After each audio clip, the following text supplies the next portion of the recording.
Audrey Bennett n'aurait jamais imaginé que le contact d'un inconnu puisse faire battre son cœur plus vite que la douleur elle-même.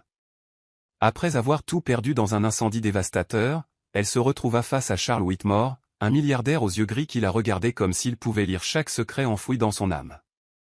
Il avait sauvé sa sœur. Il avait payé toutes les factures. Mais pourquoi? Et pourquoi ce simple geste, replaçant une mèche de cheveux derrière son oreille, avait-il arrêté le temps? Entre souffle retenu, promesses dangereuses et un désir brûlant plus fort que les cendres du passé, Audrey allait découvrir que parfois, l'homme que l'on devrait haïr est le seul capable de nous faire sentir vivantes à nouveau. Si cette histoire a touché votre cœur, abonnez-vous à la chaîne, laissez un j'aime et devenez membre pour avoir un accès anticipé aux prochaines histoires. Et si vous avez estimé que cela valait vraiment la peine d'être écouté, cliquez aussi sur le bouton au Super Thanks. Votre geste fait toute la différence et nous aide à continuer à vous apporter des histoires qui vous émeuvent. L'odeur des cendres flottait encore dans l'air lorsqu'Audrey Bennett revint vers ce qui avait été autrefois sa maison. Il ne restait aucun mur debout, aucun souvenir intact, seulement des ruines calcinées et le lourd silence de quelqu'un qui avait tout perdu en une seule nuit. Le vent froid du petit matin charriait des particules de suie qui collaient à sa peau, et chaque pas qu'elle faisait sur les décombres résonnait comme une plainte sourde en écho dans sa poitrine vide. Ses parents étaient morts, sa sœur Emma était dans le coma, et elle. Elle était complètement seule. Audrey croisa les bras autour d'elle-même, tentant de se protéger du froid qui venait de l'intérieur. Ses mains tremblaient, non seulement de peur, mais de cette culpabilité qui la rongeait de l'intérieur. Si j'avais été à la maison ce soir-là, si je n'étais pas sorti.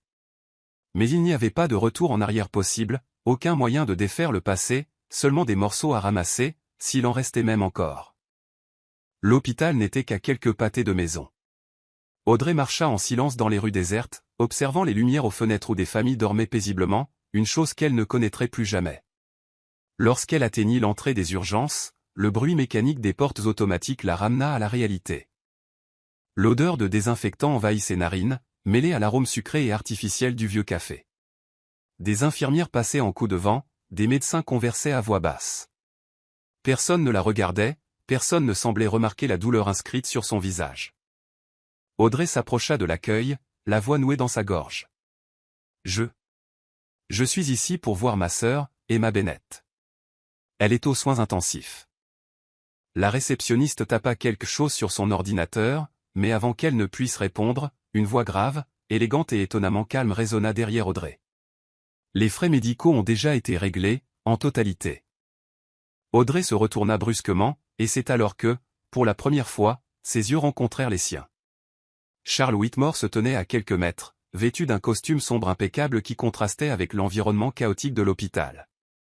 Il était grand, les épaules larges, avec une posture qui exsudait le pouvoir et le contrôle.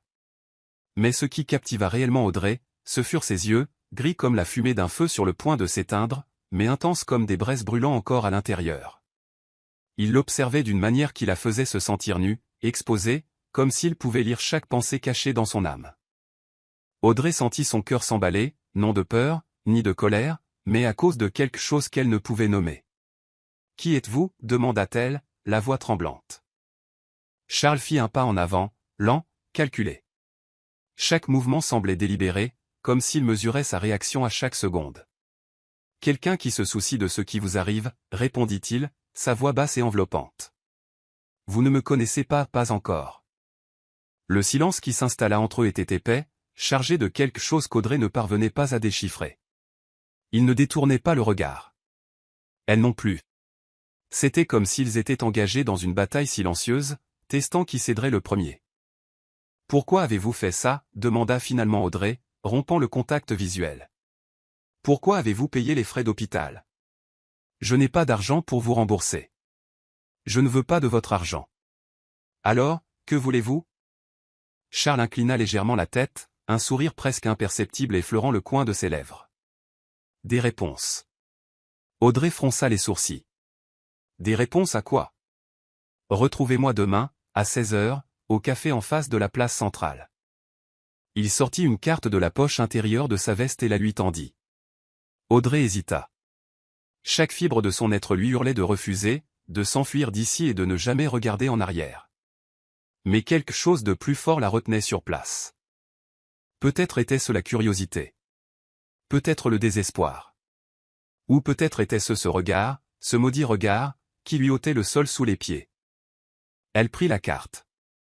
Ses doigts effleurèrent brièvement les siens, et ce fut comme si un courant électrique traversait sa peau.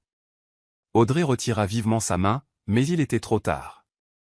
Le contact était déjà gravé dans sa mémoire. Charles fit un pas de plus. Il était maintenant si proche qu'elle pouvait sentir la chaleur émanant de son corps, voir les fines ridules autour de ses yeux qui révélaient plus d'âge et d'expérience qu'elle ne l'avait imaginé au premier abord. Il leva lentement la main et, avec une douceur déconcertante, replaça une mèche rebelle des cheveux d'Audrey derrière son oreille. Le contact fut bref, léger, presque imperceptible. Mais Audrey en ressentit chaque millimètre, sentit la chaleur de ses doigts contre sa peau froide, le frisson involontaire qui parcourut son échine, sentit le monde autour d'elle disparaître un instant. « À demain, Audrey » chuchota Théil, si bas qu'elle douta presque de l'avoir entendu. Puis, avant qu'elle ne puisse répondre, Charles recula. Il se dirigea vers la sortie avec cette même assurance de celui qui sait toujours exactement où il va. Les portes automatiques s'ouvrirent. Il disparut dans l'obscurité de la nuit. Audrey resta là, tenant la carte entre ses doigts tremblants, le cœur battant de manière erratique dans sa poitrine. Qui diable est cet homme? Elle regarda la carte. Un seul nom était imprimé en lettres dorées. Charles Whitmore. Pas d'entreprise, pas de titre, juste le nom, comme si cela suffisait, comme si son nom portait assez de poids pour se passer de toute autre explication. Audrey monta aux soins intensifs en silence. Chaque pas semblait plus lourd que le précédent. Lorsqu'elle atteignit enfin la chambre d'Emma, elle s'arrêta sur le seuil, incapable d'entrer. Sa jeune sœur était allongée dans ce lit, reliée à des tubes et des machines qui maintenaient son corps en vie. Mais son esprit était piégé quelque part au loin, inaccessible. « S'il te plaît, Emma, reviens-moi » chuchota Audrey, les larmes finissant par s'échapper. Mais Emma ne répondit pas. Elle ne répondait jamais. Audrey s'assit sur la chaise près du lit et prit la main froide de sa sœur. Elle resta là des heures, observant le soulèvement mécanique de la poitrine d'Emma, écoutant le bip monotone des moniteurs cardiaques. Et pendant qu'elle était là, dans l'obscurité de cette chambre d'hôpital, l'esprit d'Audrey ne pouvait s'empêcher de penser à lui, à Charles, à son contact, à son regard, à la façon dont il lui avait fait ressentir quelque chose au-delà de la douleur. « Qui êtes-vous, Charles Whitmore? Et pourquoi ai-je l'impression que vous allez tout changer ?» L'horloge murale indiquait 3 heures du matin quand Audrey quitta enfin l'hôpital. Le froid de l'aube lui transperçait la peau, mais elle le sentait à peine. Elle était engourdie, épuisée, mais en même temps éveillée. Elle regarda à nouveau la carte dans sa main. 4 heures. Devait-elle y aller? Devait-elle lui faire confiance? Ou devait-elle fuir tant qu'elle le pouvait encore? Mais au fond, Audrey connaissait déjà la réponse. Elle irait. Parce que quelque chose chez cet homme, quelque chose de dangereux, de magnétique, d'indéniable, l'attirait comme une marée inévitable. Et peut-être, juste peut-être, avait-il les réponses dont elle avait si désespérément besoin. Ou peut-être serait-il la prochaine chose à la détruire. Audrey glissa la carte dans sa poche et commença à marcher vers ce qu'il restait de sa vie. Mais maintenant, pour la première fois depuis l'incendie, elle ne marchait pas seule. Il y avait une ombre qui la suivait. Une ombre aux yeux gris. Et elle ne parvenait pas à décider si cela l'effrayait ou la fascinait. Audrey ne dormit pas cette nuit-là. Comment aurait-elle pu? Chaque fois qu'elle fermait les yeux, elle voyait ses yeux gris l'observer. Elle sentait à nouveau la douce caresse de ses doigts arrangeant ses cheveux. Elle entendait cette voix grave et contrôlée résonner dans son esprit. À demain, Audrey. Il n'avait même pas demandé si elle viendrait. Il l'avait simplement supposé. Et le pire? Il avait raison. Lorsque l'horloge sonna 15h30, Audrey se tenait déjà devant le miroir de la salle de bain de l'hôtel Bon Marché où elle avait réussi à obtenir une chambre. Ses vêtements étaient froissés, les mêmes qu'elle portait depuis 2 jours. De profonds cernes marquaient ses yeux bruns et ses cheveux blonds étaient attachés en un chignon négligé. Elle ressemblait exactement à ce qu'elle était, quelqu'un qui avait tout perdu. Pourquoi est-ce que je me soucie de mon apparence, pensa-t-elle, agacée contre elle-même. Cet homme est un parfait inconnu. Mais malgré tout, elle détacha ses cheveux et passa ses doigts dans les mèches, essayant de donner une forme à sa chevelure rebelle. Elle se pinça les joues pour ramener un peu de couleur à son visage pâle. Elle se mordit les lèvres jusqu'à ce qu'elles soient légèrement rougies. Lorsqu'elle réalisa ce qu'elle faisait, elle s'arrêta brusquement. « Qu'est-ce qui ne va pas chez toi ?» murmura-t-elle à son reflet dans le miroir. À 15h50, Audrey poussa la porte du café. L'odeur des grains torréfiés et du pain frais inonda ses sens, apportant une sensation réconfortante qui contrastait avec le nœud serré dans son estomac. L'endroit était petit, chaleureux, avec des tables en bois sombre et une lumière douce filtrant à travers les grandes fenêtres. Il y avait peu de monde, un couple âgé lisant le journal, une femme tapant frénétiquement sur son ordinateur portable, un homme seul près de la fenêtre. Non, pas juste un homme. Lui. Charles était assis à une table en coin, le dos au mur, avec une vue complète sur l'entrée. C'était évidemment intentionnel. Il portait une chemise blanche dont les manches étaient retroussées jusqu'au coude, révélant des avant-bras forts et définis. Pas de cravate, pas de veste. Plus décontracté que la veille, mais toujours impeccable. Il tenait une tasse de café entre ses mains, mais ses yeux n'étaient pas sur la boisson. Ils étaient sur elle. Audrey sentit ses jambes flancher lorsque son regard croisa le sien. Il n'y avait aucune surprise dans son expression, juste une satisfaction tranquille, comme s'il avait toujours su qu'elle viendrait. Il se leva lentement, un geste de chevalerie à l'ancienne qui la prit au dépourvu. Charles indiqua la chaise face à lui d'un mouvement subtil de la main. « Asseyez-vous. » Ce n'était pas une demande. C'était un ordre déguisé en courtoisie. Audrey traversa le café d'un pas hésitant, sentant le poids de son regard sur chacun de ses mouvements. Lorsqu'elle s'assit enfin, elle réalisa que ses mains tremblaient. Elle les cacha rapidement sous la table. Charles se rassit, ses yeux fixés sur elle avec une intensité qui lui donnait envie de détourner le regard, tout en l'empêchant de le faire. « Vous êtes venu, dit-il, sa voix basse et enveloppante. Vous sembliez certain que je le ferais. Je l'étais. Comment pouvez-vous être si sûr à propos de quelqu'un que vous ne connaissez pas ? » Un léger sourire effleura ses lèvres, non d'amusement, mais de quelque chose de plus profond. La reconnaissance, peut-être. Parce que je reconnais quelqu'un qui cherche désespérément des réponses. Et parce que vous avez du feu dans les yeux, Audrey, le genre de feu qui ne s'éteint pas facilement. Elle sentit son visage chauffer, non de gêne, mais de quelque chose dangereusement proche du désir. Vous avez dit que vous vouliez des réponses. Des réponses à quoi ? Charles se pencha légèrement en avant, réduisant la distance entre eux. La table sembla soudain trop petite. À propos de l'incendie qui a tué vos parents. L'estomac d'Audrey se noua. Elle pressa ses doigts l'un contre l'autre sous la table jusqu'à ce que ses ongles s'enfoncent dans ses paumes. La police a dit que c'était accidentel. Un court-circuit dans le câblage électrique. La police a tort. Le silence qui suivit fut absolu. Audrey pouvait entendre son propre cœur battre dans ses oreilles. Elle sentit sa respiration s'accélérer, devenir plus superficielle. « Qu'est-ce que vous dites ?» réussit-elle à demander, sa voix à peine au-dessus d'un murmure. « Je dis que l'incendie n'était pas un accident. Il a été provoqué, et je peux le prouver. » Les mots tombèrent sur Audrey comme un seau d'eau glacée. Elle se leva brusquement, la chaise raclant le plancher en bois avec un bruit sec. « Qui diable pensez-vous être ? Vous débarquez de nulle part, vous payez les frais d'hôpital de ma sœur, vous me convoquez ici, et maintenant vous me dites que mes parents ont été assassinés. » Charles resta assis calmement, ses yeux ne quittant jamais les siens. « Asseyez-vous, Audrey. »« Non, je ne m'assiérai pas. Je ne sais pas qui vous êtes ni ce que vous voulez de moi, mais... Asseyez-vous. » Cette fois, sa voix était plus ferme, non agressive, mais indéniable. « S'il vous plaît. » Quelque chose dans son ton la fit obéir. Lentement, Audrey se rassit, son cœur battant toujours la chamade. Charles attendit qu'elle soit installée avant de continuer. « Votre père travaillait pour un cabinet comptable qui a découvert des irrégularités financières dans une grande corporation. Il était sur le point de remettre des preuves au FBI. Quelqu'un ne voulait pas que ces preuves voient le jour. C'est insensé. C'est la vérité. » Charles sortit une fine enveloppe d'un dossier en cuir posé à côté de sa chaise. Il la plaça sur la table entre eux. Tout est là, des documents, des relevés de transferts bancaires suspects, des conversations enregistrées, et... Il marqua une pause, son regard s'assombrissant des preuves que l'incendie a été allumé intentionnellement. Audrey regarda l'enveloppe comme s'il s'agissait d'une bombe sur le point d'exploser. Ses mains tremblaient tellement qu'elle ne pouvait pas la saisir. « Pourquoi avez-vous cela ? Pourquoi vous en souciez-vous ? Parce que la personne responsable de la mort de vos parents est mon frère.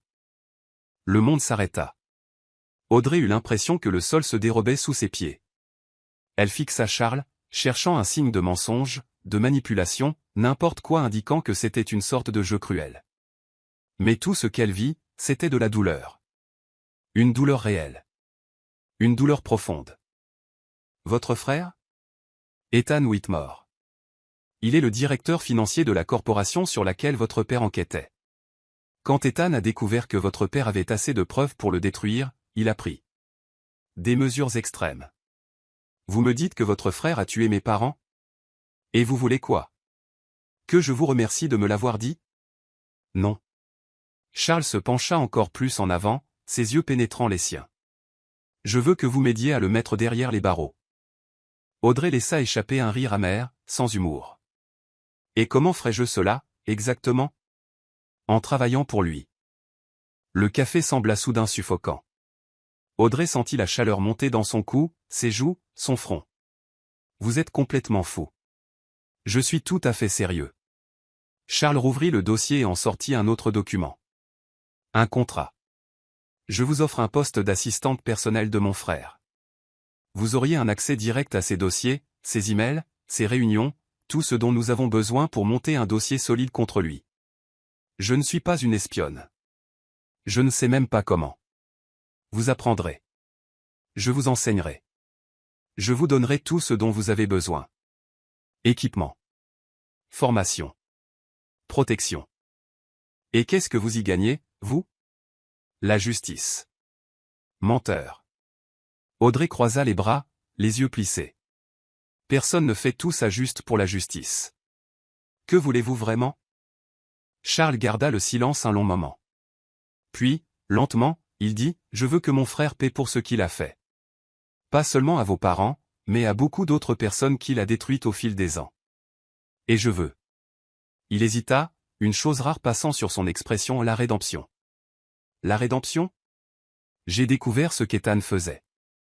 Trop tard pour sauver vos parents, mais pas trop tard pour l'empêcher de recommencer. Audrey sentit les larmes brûler derrière ses yeux, mais elle refusa de les laisser couler. Pas devant lui. Pas maintenant. Et si je refuse? Alors Ethan restera libre. Il continuera à détruire des vies. Et vous continuerez sans réponse. C'était du chantage émotionnel. Audrey le savait. Mais elle savait aussi qu'il avait raison. Combien? Comment ça? Combien me paierez-vous? Charles poussa le contrat vers elle. 50 000 $ par mois, plus la couverture de tous les frais médicaux de votre sœur, aussi longtemps que nécessaire. Audrey sentit l'air quitter ses poumons. C'était plus d'argent qu'elle n'en gagnerait en des années. C'était la différence entre la vie et la mort pour Emma. Mais c'était aussi vendre son âme. Quand est-ce que je commencerai? Lundi. Vous serez présentée comme la nouvelle assistante engagée par une agence de ressources humaines externe. Ethan ne saura rien de votre lien avec moi ou vos parents. Et s'il le découvre? Il ne le découvrira pas. Je m'en assurerai. Audrey prit le contrat de ses mains tremblantes. Elle parcourut les clauses, les petits caractères, les termes juridiques qu'elle comprenait à peine. Au bas de la dernière page, il y avait une ligne pour une signature. Elle prit le stylo que Charles lui tendait. Il était lourd, métallique, froid contre ses doigts. Êtes-vous sûr qu'il a tué mes parents? Absolument. Et êtes-vous sûr que nous pouvons le prouver? Avec votre aide? Oui. Audrey prit une profonde inspiration. Elle ferma les yeux. Et elle signa. Lorsqu'elle rouvrit les yeux, Charles souriait. Pas un sourire triomphant, mais soulagé. Vous avez fait le bon choix. Je l'espère, murmura-t-elle. Charles se leva et lui tendit la main. Audrey hésita un instant avant de l'accepter. Sa poigne était ferme, chaude, et dura une seconde de plus que nécessaire. Bienvenue dans l'équipe, Audrey Bennett. Et alors qu'elle plongeait son regard dans ses yeux gris, Audrey réalisa qu'elle venait de conclure un pacte avec le diable, ou avec le seul homme capable de la sauver. Elle ne savait toujours pas lequel des deux c'était. Lundi arriva trop vite. Audrey se réveilla à 5 heures du matin, l'estomac noué et le cœur battant. Elle avait passé tout le week-end à essayer de se convaincre qu'elle avait pris la bonne décision. Mais maintenant, debout devant le miroir de la salle de bain, vêtue d'un tailleur gris que Charles avait envoyé à son hôtel, elle se sentait comme une imposture sur le point d'être découverte. Le tissu était doux, luxueux, complètement différent de tout ce qu'elle avait jamais porté. La jupe ajustée épousait parfaitement ses hanches, le chemisier en soie blanche mettait en valeur sa peau claire, et les talons hauts allongeaient ses jambes. Elle se reconnaissait à peine. Et c'était peut-être exactement le but. « Tu n'es plus Audrey Bennett, la fille qui a tout perdu, dit-elle à son reflet. Tu es Audrey Bennett, assistante de direction, confiante, professionnelle, en contrôle. » Mais ses mains tremblaient alors qu'elle appliquait du rouge à lèvres nudes. À 7h30, une luxueuse voiture noire s'arrêta devant l'hôtel. Le chauffeur sortit et ouvrit la portière arrière sans dire un mot. Audrey monta, le cuir froid contre ses jambes nues. La voiture sentait le cuir neuf et une eau de Cologne masculine subtile qu'elle ne parvenait pas à identifier. Ils traversèrent la ville en silence. Audrey regardait par la fenêtre les rues s'éveiller, les vendeurs ouvrant leurs boutiques, les gens se précipitant vers le métro, les enfants sur le chemin de l'école. La vie normale, la routine commune, tout ce qu'elle n'avait plus. Lorsque la voiture s'arrêta devant le gratte-ciel aux vitres miroirs qui abritait Whitmore Enterprises, Audrey sentit sa bouche s'assécher. Le bâtiment était imposant, moderne, avec au moins 40 étages s'étirant vers le ciel bleu. Le logo de l'entreprise, un W stylisé en or, brillait au-dessus de l'entrée principale. Le chauffeur ouvrit la portière. Audrey sortit, ajustant sa jupe et essayant de contrôler sa respiration. Le vent du matin apportait l'odeur du café et des gaz d'échappement. Autour d'elle, des cadres bien habillés marchaient d'un pas vif, tous avec la même expression sérieuse et déterminée de gens vivant dans un monde de délais impossibles et d'objectifs. Elle était sur le point d'entrer lorsqu'une voix familière la figea sur place. Ponctuelle. J'aime ça. Audrey se retourna, et il était là. Charles Whitmore, portant un costume bleu marine parfaitement coupé, une cravate argentée et des chaussures italiennes étincelantes. Il tenait une mallette en cuir d'une main et une tasse de café de l'autre. Ses cheveux sombres étaient impeccablement coiffés, et même à 8 heures du matin, il semblait complètement en contrôle, comme si le monde tournait au rythme qu'il imposait. « Vous êtes magnifique, dit-il, ses yeux gris parcourant lentement son visage, ses épaules, sa taille. Audrey sentit son visage s'échauffer. « Merci pour les vêtements. Vous n'étiez pas obligé de... » « Si, je l'étais. Les apparences comptent ici. » Il fit un pas en avant, s'approchant trop près pour son confort. Il baissa la voix. « Êtes-vous prête ? » « Non. » Charles sourit, non pas pour se moquer, mais avec compréhension. « Bien. Les gens trop confiants commettent des erreurs. La nervosité vous gardera alerte. » Il toucha légèrement son coude, la guidant vers l'entrée. « Allons-y, Ethan vous attend. » La mention du nom de l'homme qui avait tué ses parents fit se retourner l'estomac d'Audrey. Elle prit une profonde inspiration, tentant de calmer ses nerfs. « Tu peux le faire. Tu dois le faire. » Le hall était somptueux. Sol en marbre blanc, lustre en cristal suspendu au haut plafond, canapé en cuir crème stratégiquement positionné. Des gardes de sécurité surveillaient l'entrée. Des réceptionnistes répondaient au téléphone derrière un comptoir incurvé et poli. Tout criait le pouvoir et l'argent. Charles la mena directement aux ascenseurs de direction, utilisant une carte d'accès spéciale. Les portes en acier inoxydable s'ouvrirent avec un doux digne. Ils entrèrent seuls. Dès que les portes se refermèrent, l'atmosphère changea. L'espace confiné de l'ascenseur semblait amplifier la présence de Charles. Audrey pouvait sentir la chaleur émanant de son corps, l'odeur de l'eau de Cologne boisée et sophistiquée qu'il portait. Elle pouvait voir, dans le reflet des portes miroirs, comment il l'observait de côté, non pas avec le regard d'un patron évaluant une employée, mais avec quelque chose de plus profond, de plus dangereux. « Rappelez-vous, » dit Charles, sa voix basse et contrôlée. « Vous êtes ici pour moi. » Audrey tourna la tête pour lui faire face. Leurs yeux se rencontrèrent, et la tension entre eux était presque palpable. « Comment pourrais-je oublier ? Parce que mon frère est persuasif, charmant. Il a une façon de faire en sorte que les gens lui fassent confiance, de leur faire oublier pourquoi ils sont vraiment là. »« Êtes-vous jaloux ?» demanda Audrey avant de pouvoir s'en empêcher. Charles eut un demi-sourire, mais il y avait quelque chose de sombre dans ses yeux. « Je suis prudent. » Il se rapprocha, éliminant presque totalement l'espace entre eux. Audrey sentit son dos toucher la paroi froide de l'ascenseur. Charles leva une main et la posa sur le mur à côté de sa tête, sans la piéger, mais en l'entourant définitivement. Ethan essaiera de vous conquérir, chuchota Théil, si près qu'Audrey pouvait sentir son souffle effleurer ses lèvres. Il sourira. Il vous fera rire. Il vous fera vous sentir spécial. Mais n'oubliez pas, ses yeux tombèrent brièvement sur ses lèvres avant de revenir à ses yeux qu'il est un meurtrier. Le cœur d'Audrey battait si fort qu'elle était sûre que Charles pouvait l'entendre. Elle essaya de dire quelque chose, mais les mots moururent dans sa gorge. L'ascenseur émit un autre digne, les portes s'ouvrant sur le 35e étage. Charles recula immédiatement, le masque de professionnalisme revenant sur son visage, comme si ce moment d'intimité n'avait jamais existé. Il sortit le premier, ajustant sa cravate. Allons-y. Audrey le suivit sur des jambes tremblantes, essayant de retrouver sa contenance. Le couloir était large, avec des murs de verre offrant une vue spectaculaire sur la ville. Des peintures modernes décoraient les murs, et des plantes vertes stratégiquement positionnées donnaient une touche de vie à l'environnement corporatif. Charles s'arrêta devant une double porte en bois sombre. Il frappa 2 fois. « Entrez », répondit une voix masculine de l'autre côté. Charles ouvrit la porte et fit signe à Audrey d'entrer la première. Elle prit une profonde inspiration et franchit le seuil. Le bureau était immense, facilement 2 fois la taille de la chambre d'hôtel où elle séjournait. Il y avait un imposant bureau de direction au fond, des étagères remplies de livres et de trophées, un canapé en cuir noir devant une cheminée électrique, et des fenêtres du sol au plafond offrant une vue à couper le souffle. Et derrière le bureau, se levant avec un sourire chaleureux et invitant, se trouvait Ethan Whitmore. Audrey sentit le monde tourner. Ethan était beau, dévastateur.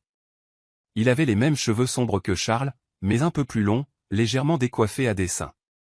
Ses yeux étaient bleus, pas gris comme ceux de Charles, mais d'un bleu clair brillant qui lui rappelait un ciel d'été. Il avait une mâchoire forte, des lèvres qui s'incurvaient naturellement en un sourire, et des fossettes sur les joues. Il portait un costume gris clair, pas de cravate, avec les 2 boutons du haut de sa chemise ouverts, révélant un aperçu de peau bronzée. Il ne ressemblait pas à un meurtrier. Il ressemblait à un mannequin de magazine d'affaires. « Vous devez être Audrey », dit Ethan, contournant le bureau et marchant vers elle d'un pas confiant. Il tendit la main. « C'est un plaisir de vous rencontrer. Charles m'a dit des choses merveilleuses sur vous. » Audrey hésita une fraction de seconde avant de serrer sa main. Le contact était ferme, chaud, amical. « Le plaisir est pour moi, monsieur Whitmore. S'il vous plaît, appelez-moi Ethan. Monsieur Whitmore me donne l'impression d'être vieux. » Il rit, et le son était authentiquement joyeux. « Et vous êtes beaucoup plus jeune que je ne le pensais. Ne vous inquiétez pas, c'est un compliment. » Audrey força un sourire. « Merci. » Charles s'éclaircit la gorge, leur rappelant sa présence. Audrey a de l'expérience en administration et en gestion de projet.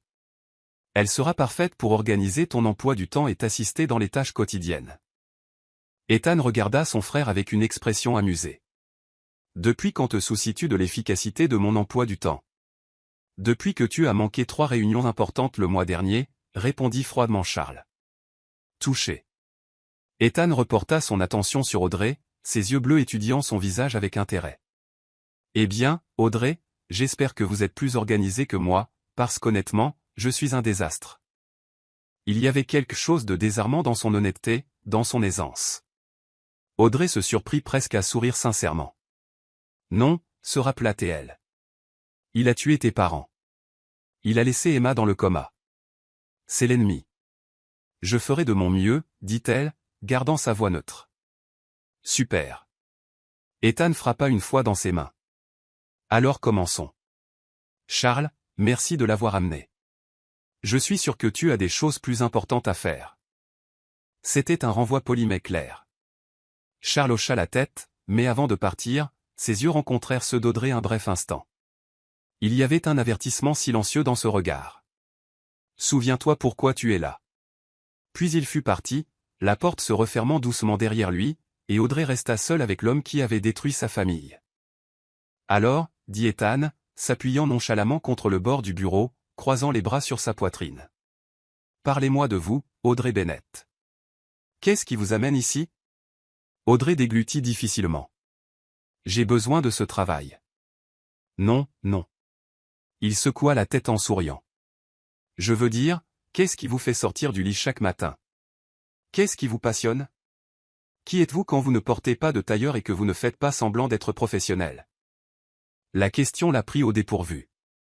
Elle ne s'attendait pas à ce qu'Ethan soit comme ça, si ouvert, si intéressé. Elle hésita. J'aime lire, et marcher au bord de la mer à l'aube. Romantique, observa Ethan, les yeux brillants. J'aime la mer aussi. Il y a quelque chose d'hypnotique dans les vagues, n'est-ce pas? La façon dont elles vont et viennent, sans jamais s'arrêter, constantes mais toujours différentes.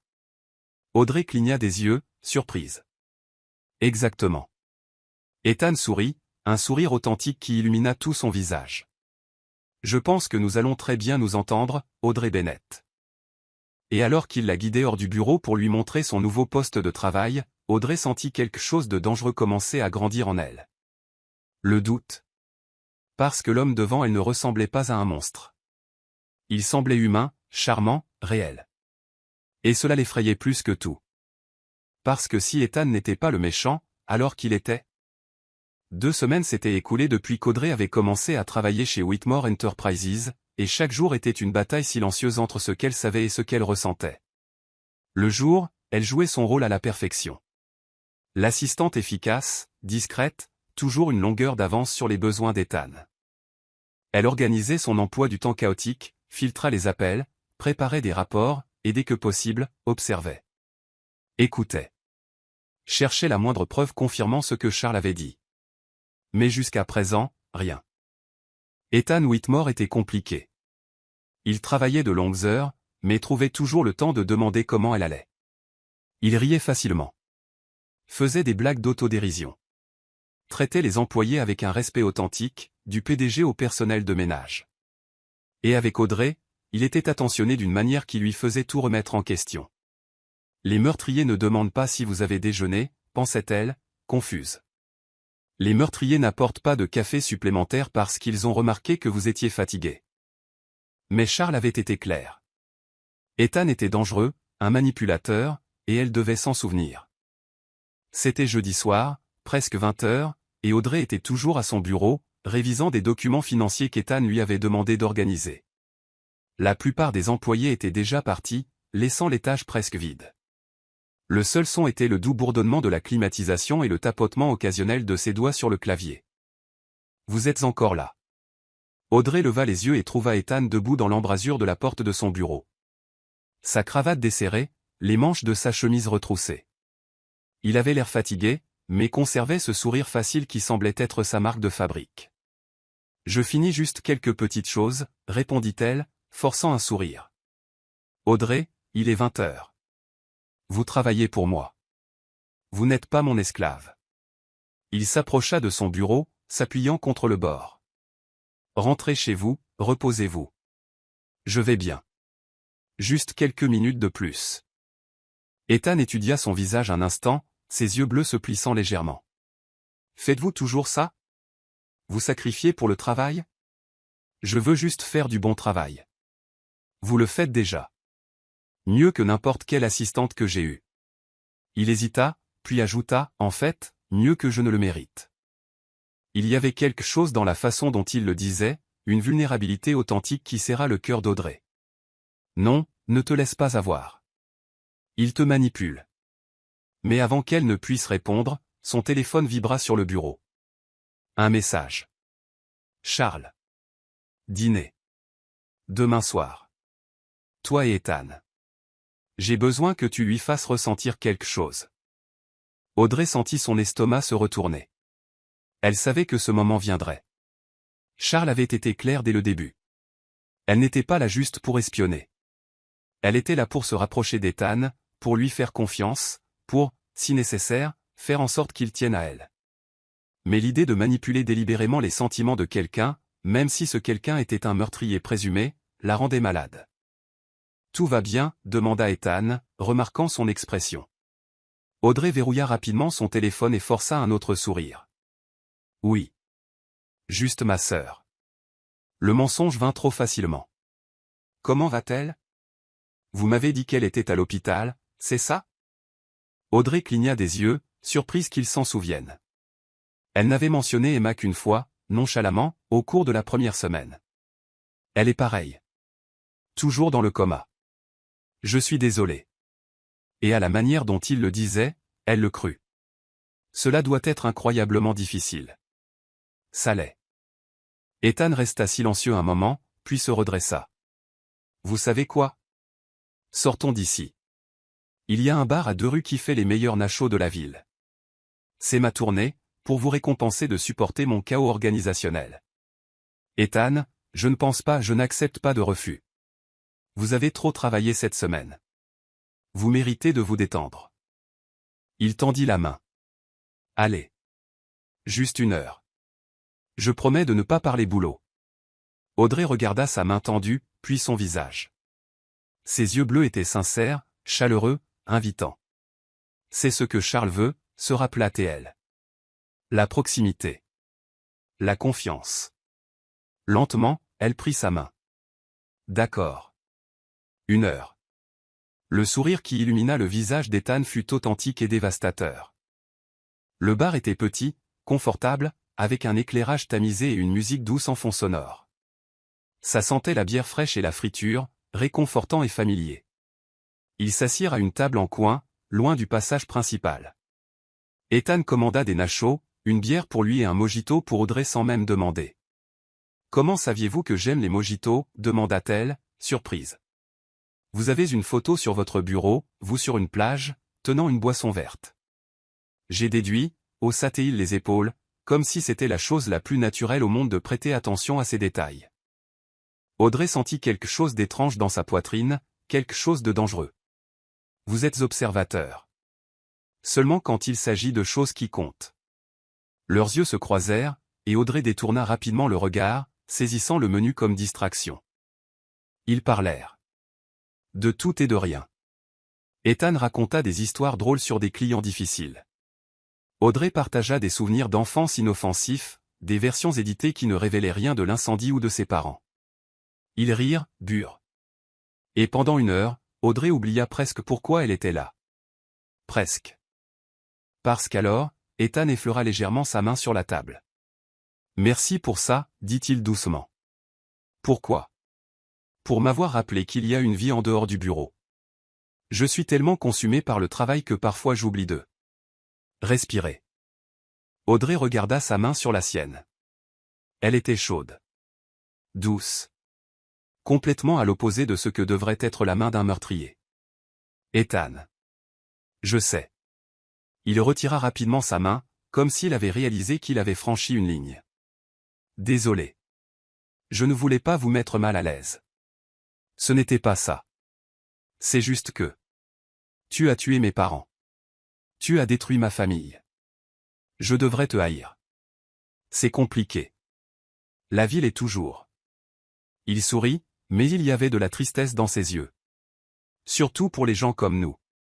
Les gens comme nous? Les gens qui essaient de survivre dans un monde qui exige trop et donne trop peu. Lorsqu'Audrey rentra enfin à l'hôtel ce soir-là, elle trouva Charles qui l'attendait, les yeux fixés sur la porte.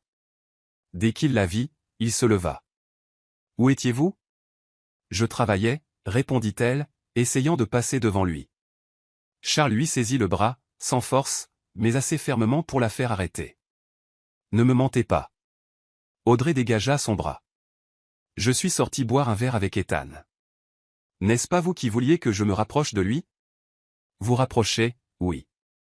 Vous impliquer émotionnellement, non. Je ne suis pas, vous lui teniez la main. » Audrey se figea. Le sang quitta son visage. Vous me suiviez ? Je vous protégeais. Vous me contrôliez, vous voulez dire. Charles fit un pas en avant, éliminant l'espace entre eux. Ses yeux gris étaient orageux, intenses, dangereux. Avez-vous oublié ce qu'il a fait ? Oublié pourquoi vous êtes ici ? Je n'ai rien oublié. Cria presque Audrey, les émotions débordant enfin. Mais peut-être que vous avez tort. Peut-être qu'Ethan n'est pas le monstre que vous dites. La mâchoire de Charles se contracta. Il vous a séduite. Il a été gentil avec moi. Il y a une différence, n'est-ce pas ? Charles se pencha, son visage si proche qu'Audrey pouvait voir les taches plus sombres dans le gris de ses yeux. Parce que de là où j'étais, on aurait dit que vous appréciez. On aurait dit que vous oubliez qui est l'ennemi. Et qui est l'ennemi, Charles? Riposta Audrey. Parce que chaque jour qui passe, j'en suis moins sûr. Peut-être que le véritable ennemi, c'est vous. Peut-être que vous utilisez ce qui est arrivé à mes parents pour me manipuler et me faire faire votre sale boulot. La douleur qui traversa le visage de Charles fut rapide, mais Audrey la vit, et ressentit un pincement immédiat de culpabilité. Vous pensez que je vous utilise? Sa voix était basse, dangereusement calme. Je ne sais plus quoi penser. Charles resta silencieux un long moment. Puis, lentement, il sortit une petite clé USB de sa poche et la pressa dans sa main. Regardez ça. Ensuite, dites-moi si vous pensez toujours que je vous manipule. Qu'est-ce que c'est? L'enregistrement de la réunion où Ethan a ordonné l'incendie de la maison de vos parents. Le monde d'Audrey s'arrêta. Charles recula, ses yeux toujours fixés sur les siens.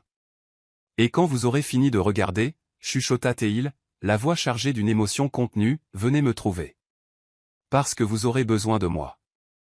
Il se tourna et s'éloigna, laissant Audrey seule dans le hall, tenant la clé USB comme s'il s'agissait d'une grenade sur le point d'exploser. Elle monta dans sa chambre en état de choc, connecta l'appareil à son ordinateur portable, appuya sur lecture, et regarda sa vie s'effondrer à nouveau. Sur l'écran, dans une salle de conférence élégante, Ethan Whitmore, avec ce même sourire charmant, ses mêmes yeux bleus, disait froidement, réglez le problème. Je me fiche de comment. Assurez-vous juste qu'ils ne vivent pas pour raconter l'histoire. Audrey sentit la bile monter dans sa gorge. Les larmes commencèrent à couler. Ethan était coupable, Charles avait raison, et elle était presque tombée amoureuse de l'homme qui avait tout détruit. Audrey ne dormit pas. Comment aurait-elle pu? L'image d'Ethan sur l'écran, froid, calculateur, ordonnant la mort de son père comme s'il commandait un café, était gravée dans son esprit comme une marque au fer rouge. Elle avait regardé la vidéo 3 fois, cherchant un signe que c'était faux, manipulé, sorti de son contexte. Mais il n'y avait rien. C'était réel. Indéniablement réel. Et le pire? Elle avait commencé à l'apprécier. Lorsque le soleil se leva enfin, peignant le ciel de nuances d'orange et de rose, Audrey était assise sur le lit, ses genoux ramenés contre sa poitrine, l'ordinateur portable toujours ouvert à côté d'elle. Ses yeux étaient rouges et gonflés d'avoir tant pleuré, son corps était épuisé, mais son esprit ne s'arrêtait pas. Comment ai-je pu être aussi stupide? Comment n'ai-je rien vu? Mais elle connaissait la réponse.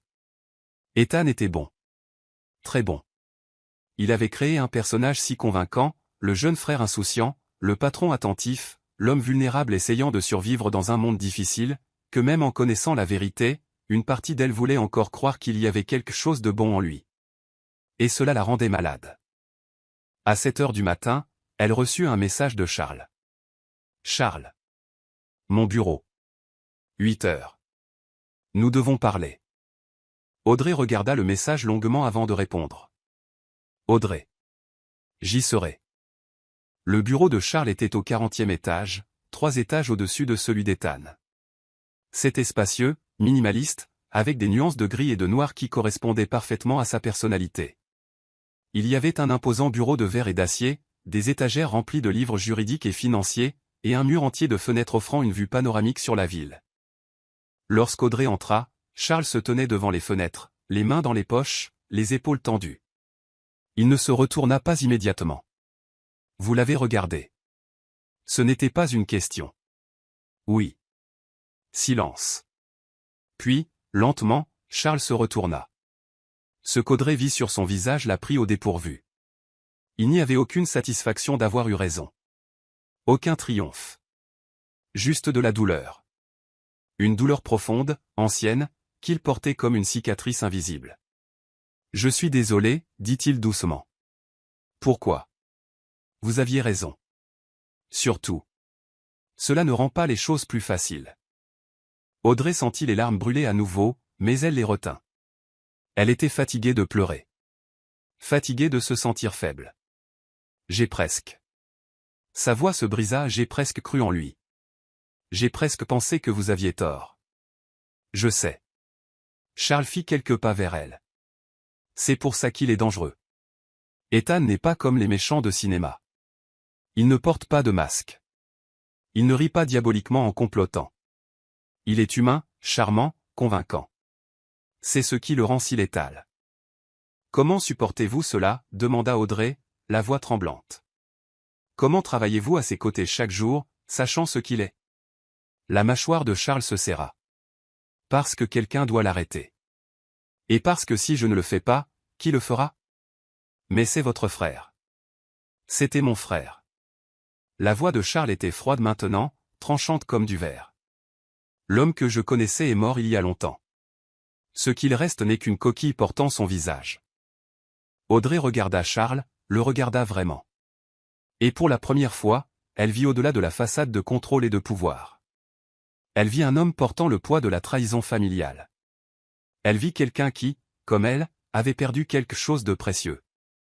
Que s'est-il passé entre vous deux? Charles resta silencieux si longtemps qu'Audrey crut qu'il ne répondrait pas. Puis il soupira et se dirigea vers le bar encastré dans le mur, versant 2 verres de whisky. Il lui en tendit un.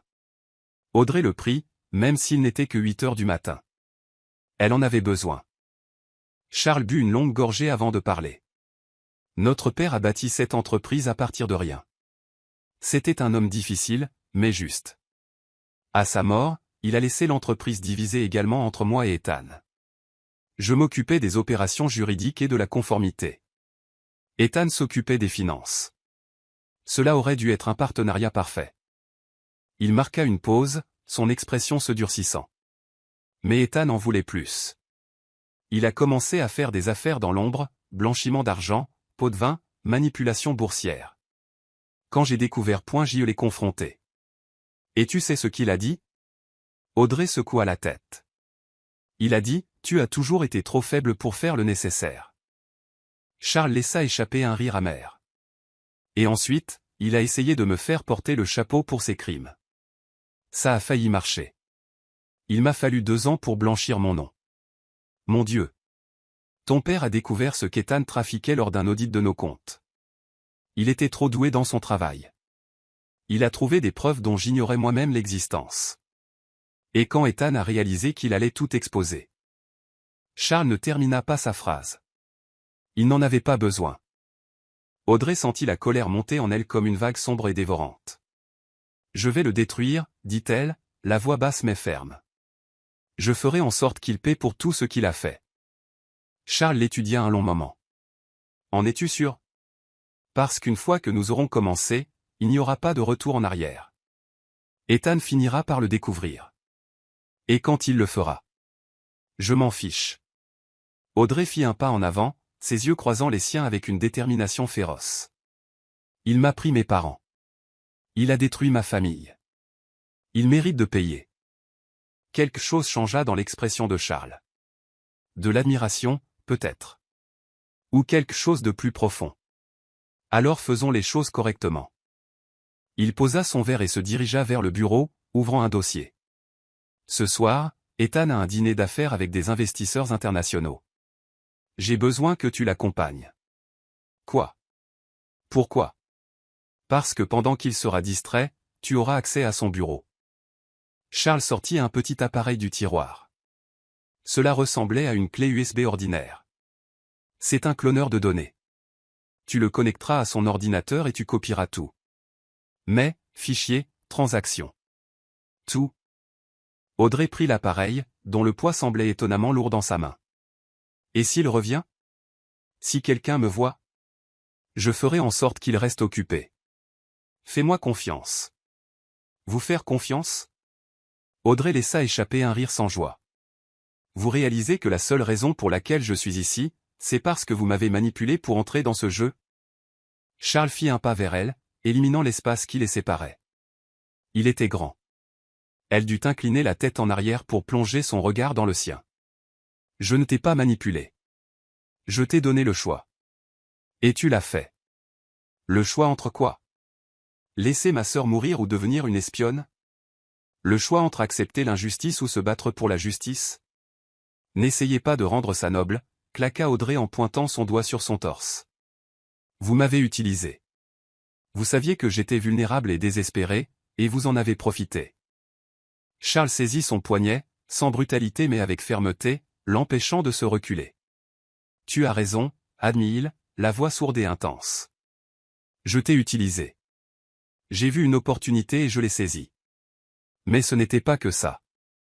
Ses yeux gris percèrent les siens. J'ai vu une femme assez forte pour survivre au pire jour de sa vie. J'ai vu du courage là où d'autres n'auraient vu que de la douleur. Et oui, je te voulais à mes côtés. Pas seulement parce que tu étais utile. Mais parce que tu es. Il marqua une pause, comme si les mots étaient difficiles à former. Extraordinaire. Le cœur d'Audrey s'emballa. La colère qu'elle ressentait quelques instants plus tôt commençait à se transformer en quelque chose de différent, quelque chose de dangereux. Ne faites pas ça, murmura-t-elle. Faire quoi? Me faire ressentir quelque chose pour vous. Et si c'était déjà trop tard? Audrey dégagea son poignet de sa main, reculant d'un pas. Elle avait besoin d'espace. Besoin de respirer. Besoin de penser. Ça ne peut pas arriver. Pas comme ça. Pas maintenant. Quand, alors? Jamais, mentit-elle. Parce que quand tout sera fini, quand Ethan sera en prison et que ma vie redeviendra normale, je partirai. Et vous resterez ici, dans cet empire de verre et de mensonges. Charles ne répondit pas. Il se contenta de l'observer avec cette intensité qui la faisait se sentir nue et exposée.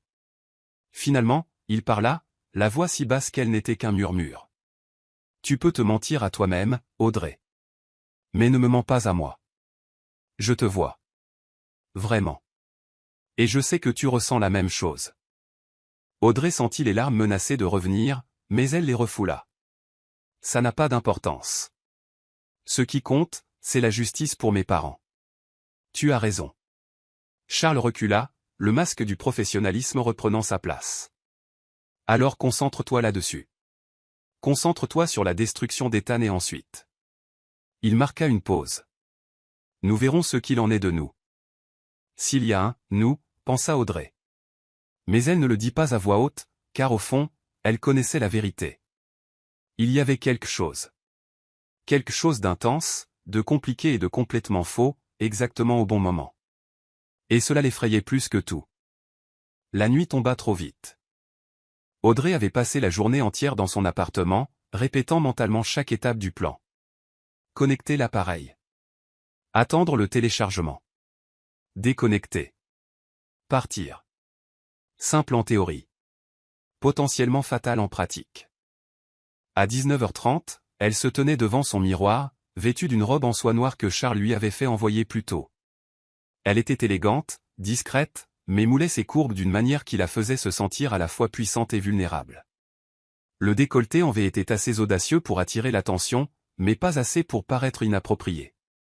Les talons hauts donnaient l'impression que ses jambes étaient interminables. Elle avait relevé ses cheveux en un chignon bas et élégant, laissant quelques mèches encadrer son visage. Maquillage simple. Rouge à lèvres bordeaux. Eyeliner. Elle avait l'air confiante, sophistiquée, totalement en contrôle. À l'extérieur. À l'intérieur, son cœur battait de façon erratique et ses mains tremblaient. Son téléphone vibra. Un message d'Ethan. Ethan, je t'attends dans le hall. Tu es magnifique, j'en suis sûr. Audrey prit une profonde inspiration, saisit la petite pochette où elle avait caché le cloneur de données, et sortit. Lorsque les portes de l'ascenseur s'ouvrirent dans le hall, Ethan se tenait près de l'entrée, les mains dans les poches, vêtu d'un costume bleu marine impeccable. Lorsqu'il la vit, son visage s'illumina de ce sourire dévastateur qu'elle savait désormais être une arme soigneusement affûtée. « Waouh !» dit-il en faisant quelques pas vers elle. « Tu es absolument éblouissante. »« Merci », fit Audrey en forçant un sourire. « Tu es très élégant toi aussi. » Ethan lui offrit son bras. Prête pour une soirée de discussion d'entreprise ennuyeuse et de cuisine française sophistiquée? Audrey glissa son bras sous le sien, sentant la fermeté du muscle sous le tissu du costume. Aussi prête que je ne le serai jamais. Le restaurant était exactement ce à quoi Audrey s'attendait. Lumière tamisée, bougies sur chaque table, musique classique jouée par un quatuor à cordes dans un coin. Le genre d'endroit où les serveurs portaient des gants blancs et où chaque plat était une œuvre d'art comestible. L'odeur des herbes fraîches et du beurre fondu flottait dans l'air, se mêlant au parfum coûteux des autres clients. La table était remplie d'investisseurs internationaux, des hommes âgés en costume Armani, des femmes élégantes portant des bijoux qui coûtaient probablement plus que ce qu'Audrey gagnerait dans toute une vie. Ils conversaient dans un mélange d'anglais, de français et de mandarin, discutant de fusion, d'acquisition et de mouvements boursiers comme s'ils parlaient de la météo. Ethan était dans son élément. Charmant, articulé, faisant des blagues au bon moment et impressionnant par ses connaissances financières. Il touchait occasionnellement le bras d'Audrey, de petits gestes possessifs, comme pour marquer son territoire. Et Audrey jouait son rôle à la perfection. Elle souriait au bon moment, riait aux blagues, feignait d'être fascinée par les anecdotes d'entreprise insipides, mais son esprit était ailleurs. Combien de temps avant que je puisse m'excuser? 15 minutes? 20? C'est alors qu'elle le sentit. Cette sensation inimitable d'être observée. Audrey balaya discrètement la salle du regard et le trouva. Charles. Il était assis à une table à l'autre bout du restaurant, seul, un verre de vin rouge devant lui. Il portait un costume noir, pas de cravate, sa chemise ouverte sur les 2 premiers boutons. Il ne faisait pas semblant de ne pas regarder. Il la regardait directement, les regardait, et l'expression sur son visage retourna l'estomac d'Audrey. De la jalousie, pure et sans filtre. Ethan remarqua sa distraction et suivit son regard. « Ah, mon frère, dit-il avec désinvolture, mais il y avait de la tension dans sa voix. Drôle de le voir ici. Vous ne dînez pas ensemble d'habitude? Non. Charles préfère la solitude, ou du moins c'était le cas, bien que ces derniers temps, il semble s'intéresser davantage aux choses qu'il ignorait auparavant. Ethan prit une gorgée de vin, ses yeux revenant sur Audrey. Il y avait quelque chose dans la façon dont Ethan l'avait dit, un avertissement implicite, une question non posée, qui fit se hérisser les poils sur la nuque d'Audrey. Sait-il, pensa-t-elle, la panique commençant à s'installer. Se doute-t-il de quelque chose? Mais avant qu'elle ne puisse analyser la situation, Ethan se pencha, sa voix baissant jusqu'à devenir un murmure intime. « Je peux te confier un secret ?» Audrey hocha la tête, ne faisant pas confiance à sa voix. « Charles a toujours voulu tout ce que j'avais, depuis que nous sommes enfants. Mes jouets, ma position dans l'entreprise. Même. » Il fit une pause, ses yeux bleus étudiant son visage. « Les gens auxquels je tiens. Je ne suis pas une possession, Ethan. Je sais. » Il sourit, mais le sourire n'atteignit pas ses yeux. Mais mon frère a du mal à comprendre ça. La tension à table devenait insupportable. Audrey devait partir, devait respirer, devait exécuter le plan avant de perdre son courage. « Excuse-moi, dit-elle en posant sa serviette sur la table. Je dois aller aux toilettes. » Bien sûr. Ethan se leva galamment, l'aidant à sortir de sa chaise. Audrey traversa le restaurant d'un pas mesuré, sentant 2 paires d'yeux lui brûler le dos. Lorsqu'elle passa devant la table de Charles, il ne dit rien. Il la regarda simplement. Mais d'une certaine manière, ce silence en disait plus que 1000 mots. Elle n'alla pas aux toilettes. Elle se dirigea directement vers la sortie. Le bureau d'Ethan n'était qu'à 10 minutes de route. Charles s'était assuré qu'elle aurait accès. Le garde de sécurité de nuit était opportunément absent, et les caméras du 35e étage auraient une panne technique entre 20 et 21 heures. Elle avait 30 minutes. L'immeuble était étrangement silencieux la nuit. Les couloirs, normalement vibrants d'énergie corporative, semblaient stériles et vides. Le bruit des talons d'Audrey résonnait contre le sol en marbre alors qu'elle marchait rapidement vers le bureau d'Ethan. La porte était déverrouillée, exactement comme Charles l'avait promis. Audrey entra, refermant doucement la porte derrière elle. Le bureau était sombre, éclairé seulement par les lumières de la ville traversant les baies vitrées du sol au plafond. Elle alla directement à l'ordinateur, l'allumant avec des mains tremblantes. « Allez. Allez. Allez. » L'écran s'alluma. Connexion requise. Merde. Mais ensuite, elle se souvint. Charles lui avait donné le mot de passe, une séquence qu'Ethan utilisait pour tout parce qu'il était trop arrogant pour penser que quiconque pourrait accéder à ses affaires. Elle tapa. L'ordinateur se déverrouilla. Le cœur battant violemment, Audrey inséra le dispositif de clonage dans le port USB. Une barre de progression apparut à l'écran. 2% terminé, 5% terminé, 10% terminé. Allez. S'il te plaît. Plus vite. Murmura-t-elle à la machine. C'est alors qu'elle l'entendit. Le bruit de l'ascenseur qui s'ouvrait. Des pas dans le couloir. Le cœur d'Audrey s'arrêta. Elle regarda l'écran. 23%. Les pas se rapprochaient. 35%. Une voix familière. Ethan. Oui, je sais. Je serai là dans 5 minutes. J'ai juste besoin de récupérer quelques documents au bureau. 50%. Audrey était figée. Si elle retirait l'appareil maintenant, tout serait perdu. Mais si elle restait. 65%. La poignée de la porte commença à tourner. 80%. Audrey chercha désespérément un endroit où se cacher. Mais il était trop tard. La porte s'ouvrit. Et Ethan était là, debout dans l'encadrement, les yeux écarquillés de surprise. Audrey, qu'est-ce que tu fous là? Le temps sembla se figer. Audrey restait paralysée devant l'ordinateur, ses doigts tremblant encore au-dessus du clavier, la clé USB brillant doucement de la lumière bleue du transfert. Son cerveau lui hurlait de faire quelque chose, n'importe quoi.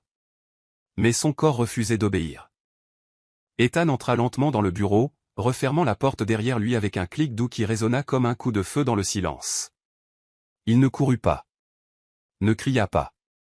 Il marcha simplement avec cette confiance calculée qu'elle avait appris à reconnaître comme dangereuse. J'ai demandé, répéta-t-il, la voix toujours calme mais avec un tranchant qui n'était pas là auparavant. Que fais-tu dans mon bureau, seul, dans le noir, avec accès à mon ordinateur? 95%. Audrey avait besoin de quelques secondes de plus. Juste quelques secondes. J'ai oublié mon portefeuille ici plus tôt, mentit-elle, sa voix sortant plus faible que prévu. Je regardais juste. Ne me mens pas. Ethan fit quelques pas de plus, s'arrêtant de l'autre côté du bureau. Ses yeux bleus, autrefois si chaleureux, si invitants, étaient maintenant froids comme la glace. Je t'ai tout donné. La confiance. Le respect. Et tu es là, à envahir ma vie privée, à voler mes fichiers. Pourquoi? 98% Ethan, je peux expliquer. Alors explique. Il posa ses mains sur le bureau, se penchant en avant. Et ne m'insulte pas avec plus de mensonges. La barre de progression se compléta enfin. 100%. Audrey retira rapidement l'appareil du port USB et le cacha dans sa paume, mais elle ne fut pas assez rapide. Ethan l'avait vu. Quelque chose changea dans son expression. Le masque de civilité qu'il portait si bien se fissura enfin, révélant quelque chose de plus sombre en dessous. Donne-le-moi, ordonna-t-il en tendant la main. Non. Audrey recula, mettant le bureau entre eux. Donne-le-moi, Audrey. Non. Vous n'avez aucun droit de me demander quoi que ce soit. J'ai tous les droits. Je t'ai donné un travail, je t'ai payé généreusement, et c'est comme ça que tu me remercies? En espionnant pour mon frère? La mention de Charles fit se figer Audrey. Comment savez-vous? S'il te plaît. Ethan laissa échapper un rire amer. Tu crois que je n'ai pas remarqué? Les regards entre vous deux. La tension chaque fois que vous êtes dans la même pièce. Je vous ai vu au restaurant ce soir. La façon dont il te regardait. La façon dont tu regardais en retour. Ça n'a rien à voir avec. Ça a tout à voir avec ça. Ethan frappa du poing sur le bureau, faisant sursauter Audrey. Charles t'utilise.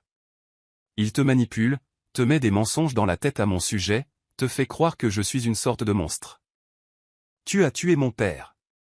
Les mots sortirent avant qu'Audrey ne puisse les arrêter. Brut. Désespéré. Vrai. Le silence qui suivit fut absolu. Ethan resta complètement immobile, son visage perdant toute couleur. Pendant un long moment, il la fixa simplement, comme s'il voyait un fantôme. Qu'est-ce que tu as dit? J'ai dit. Les larmes commencèrent à brûler les yeux d'Audrey, mais elle refusa de les laisser couler. Que tu as tué mon père. James Bennett. Tu as ordonné l'incendie qui l'a tué, lui et ma mère. Qui a laissé ma sœur dans le coma. Tu as détruit ma famille. Ethan secoua lentement la tête, comme s'il essayait de traiter une information impossible. Bennett. James Bennett était ton père? Oui. Mon Dieu. Il passa sa main dans ses cheveux, se tournant pour regarder par la fenêtre. Lorsqu'il lui fit face à nouveau, il y avait quelque chose de différent dans ses yeux. Pas de colère, pas de culpabilité, mais du regret. Audrey, je ne savais pas. Je le jure devant Dieu, je ne savais pas que tu étais. Ne mens pas. J'ai vu l'enregistrement. Je t'ai entendu ordonner qu'on s'occupe de lui. Je ne parlais pas de ton père. Menteur. Je parlais de l'auditeur qui avait découvert les irrégularités.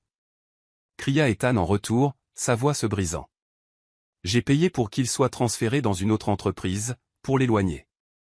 Je n'ai jamais ordonné de tuer qui que ce soit. Audrey hésita. Il y avait quelque chose dans sa voix, un désespoir authentique, une véritable horreur, qui lui fit tout remettre en question. Tu mens. Tu es obligé de mentir. Je mens sur beaucoup de choses. Sur les affaires, sur l'argent, sur à quel point je me soucie vraiment de cette entreprise. Ethan fit un pas vers elle, les mains levées en signe de reddition. Mais je ne tuerai jamais, jamais quelqu'un, surtout pas une famille innocente. Mais l'enregistrement a été monté. Une nouvelle voix résonna dans la pièce. Audrey se retourna brusquement. Charles se tenait dans l'encadrement de la porte, les mains dans les poches, une expression froide et indéchiffrable sur le visage. Charles ? Audrey sentit le sol se dérober sous ses pieds. Qu'est-ce que vous faites ici ? Je m'assure que mon plan fonctionne. Quelque chose dans la façon dont il le dit, si désinvolte, si détaché, glaça le sang d'Audrey. Quoi ? Qu'est-ce que vous voulez dire par « votre plan » ? Charles entra dans le bureau, fermant la porte derrière lui. Il ne regarda pas Audrey. Il regarda Ethan. Dis-lui, petit frère. Dis-lui qui a vraiment tué la famille Bennett. Ethan devint livide. Non. Charles, tu ne peux pas être sérieux. Tu n'as pas pu. J'ai fait le nécessaire. Charles tourna enfin ses yeux gris vers Audrey, et pour la première fois, elle vit ce qui s'y trouvait réellement. Pas de l'amour. Pas de la protection. Mais de l'obsession. De la froideur. Du calcul. James Bennett était sur le point d'exposer Ethan. S'il avait fait ça, toute l'entreprise se serait effondrée. Notre famille aurait été détruite. Je ne pouvais pas permettre cela. Audrey eut l'impression d'avoir reçu un coup de poing dans l'estomac. Non, non, vous mentez. Vous m'avez montré l'enregistrement. Vous avez dit qu'Ethan. J'ai monté l'enregistrement, Audrey. Je t'ai manipulé. Tout comme j'ai manipulé tout le monde. Charles fit un pas vers elle, mais Audrey recula instinctivement. J'avais besoin de quelqu'un pour infiltrer la vie d'Ethan. Quelqu'un en qui il aurait confiance. Et tu étais parfaite. Vulnérable. Désespérée. Facile à contrôler. Espèce de fils de pute. Les larmes commencèrent enfin à couler, brûlant son visage. Vous m'avez utilisé. Vous m'avez fait croire.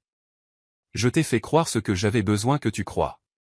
Charles était si proche maintenant qu'elle pouvait sentir la chaleur émanant de lui. Et ça a marché parfaitement. Jusqu'à maintenant. Charles, arrête ça. Hurla Ethan, se positionnant entre lui et Audrey. Elle n'a rien à voir avec ça. C'est avec moi que tu as un problème. Tu as raison. Charles inclina la tête, ses yeux se plissant.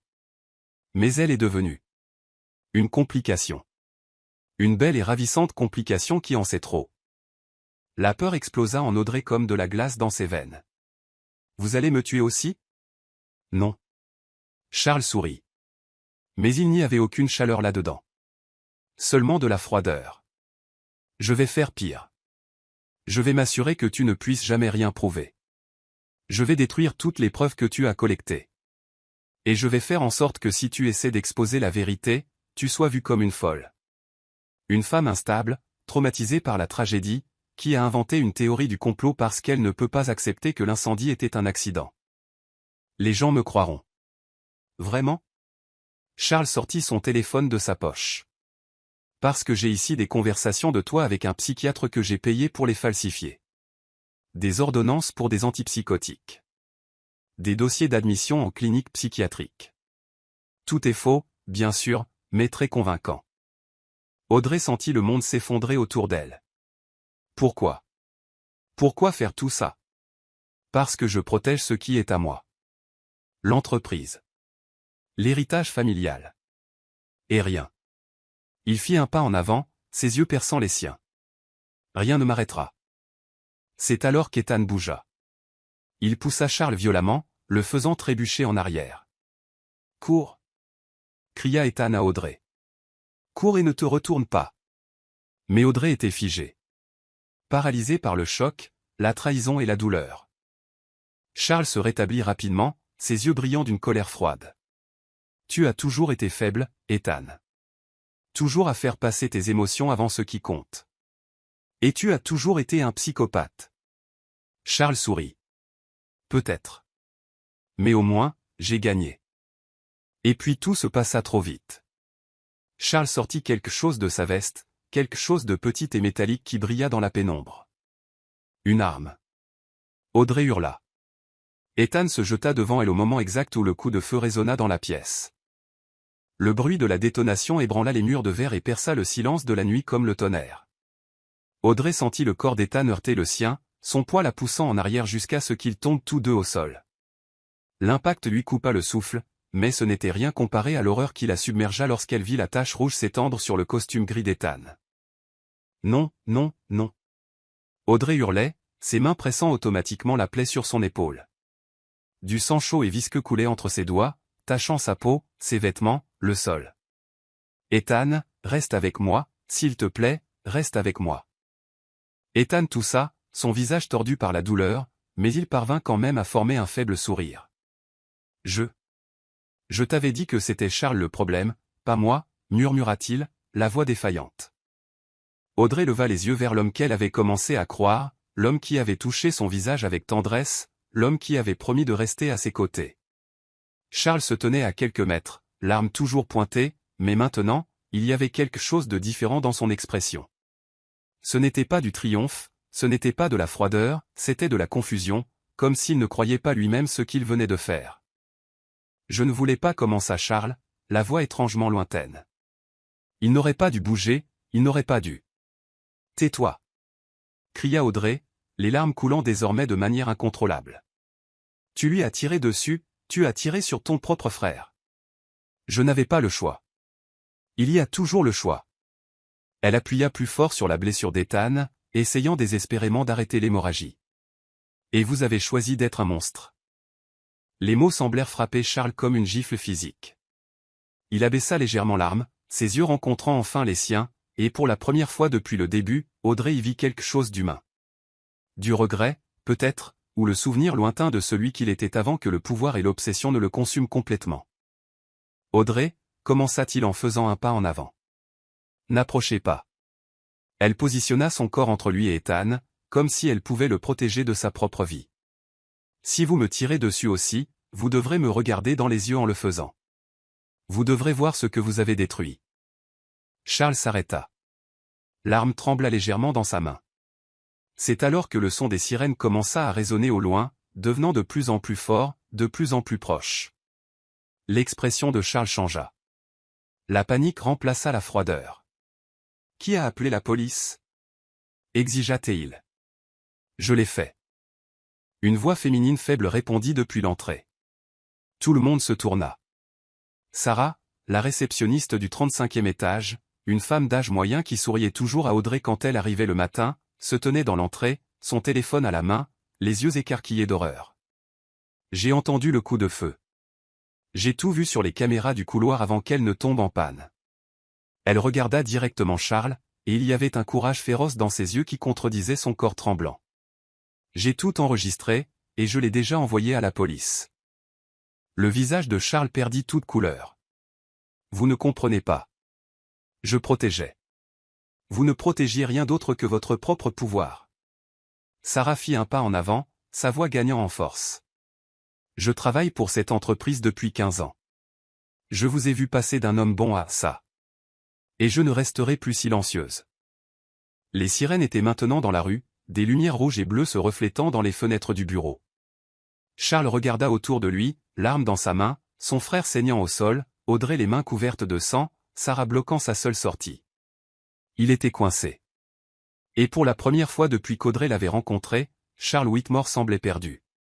J'ai fait ce qui était nécessaire, répéta-t-il, mais cela ressemblait maintenant à une tentative désespérée de se convaincre lui-même. J'ai fait ce que n'importe qui aurait fait pour protéger ce qui lui appartenait. Non. Ethan toussa à nouveau, du sang tachant ses lèvres. Audrey l'essuya doucement avec la manche de son chemisier, les yeux pleins de larmes. Tu as fait ce qu'un lâche fait. Tu as détruit des vies innocentes parce que tu avais peur de perdre le pouvoir. Je ne suis pas un lâche. Alors prouve-le. Ethan s'efforça de s'appuyer sur son coude, faisant face à son frère même si la douleur était évidente dans chaque mouvement. Pose l'arme. Fais face aux conséquences de tes actes. Sois un homme pour la première fois de ta vie. Le silence qui suivit fut suffocant. Audrey pouvait entendre son propre cœur battre violemment à ses oreilles, pouvait sentir le pouls faible mais constant d'Ethan sous ses doigts, pouvait voir la bataille intérieure se livrer sur le visage de Charles. Et puis, lentement, Charles abaissa l'arme.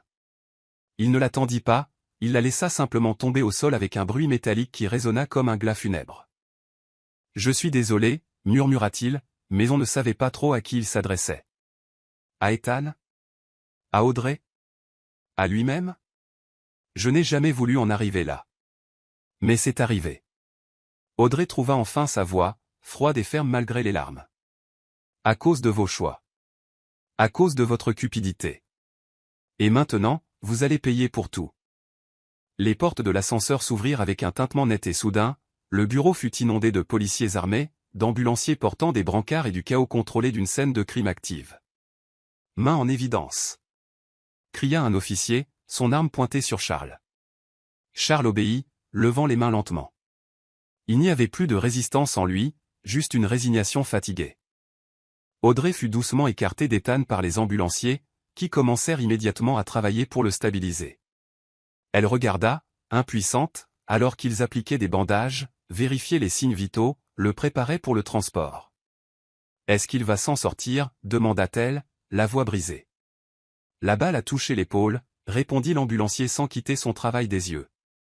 Il a perdu du sang, mais si nous arrivons rapidement à l'hôpital, il a de bonnes chances. De bonnes chances, pas de certitude. Juste une chance. Audrey regarda Ethan, qui était maintenant semi-conscient, ses yeux s'ouvrant et se fermant paresseusement. Elle prit sa main, la seule partie que les ambulanciers lui permettaient de toucher. « Tu m'as sauvé » murmura-t-elle. « Pourquoi ? Après tout ça. Pourquoi t'es-tu jeté devant la balle ?» Ethan força ses yeux à s'ouvrir, se concentrant avec difficulté sur son visage. Un faible sourire courba ses lèvres. « Parce que... » Il toussa. « Tu méritais quelqu'un qui tienne vraiment à toi. Et moi. » Sa voix faillit, mais il pressa légèrement sa main. « Je tiens à toi. » Avant qu'Audrey ne puisse répondre, les ambulanciers le soulevèrent sur le brancard et commencèrent à le déplacer vers l'ascenseur. Elle essaya de les suivre, mais un policier l'arrêta doucement. « Je suis désolé, madame. Nous avons besoin de votre déposition d'abord. » Audrey regarda, impuissante, Ethan disparaître derrière les portes de l'ascenseur. Puis elle se tourna pour voir Charles être menotté, entendre ses droits lui être lus, être escorté hors du bureau qu'il avait autrefois dirigé comme un roi. Lorsque leurs yeux se croisèrent pour la dernière fois, il n'y avait pas de colère entre eux, pas de haine, juste de la tristesse. Pour la personne qu'il aurait pu être, pour l'amour qui avait failli éclore entre eux, mais qui avait été empoisonné à la racine par les mensonges. « Je suis vraiment désolé, » dit Charles alors qu'on l'emmenait. « Pour tout. » Audrey ne répondit pas. Parce qu'il n'y avait rien à dire. Les excuses ne ramenaient pas les morts, ne guérissaient pas les blessures, n'annulaient pas la trahison. Elles marquaient seulement la fin. Des heures plus tard, Audrey était assise dans une salle d'interrogatoire stérile, répondant à la même question de 10 manières différentes.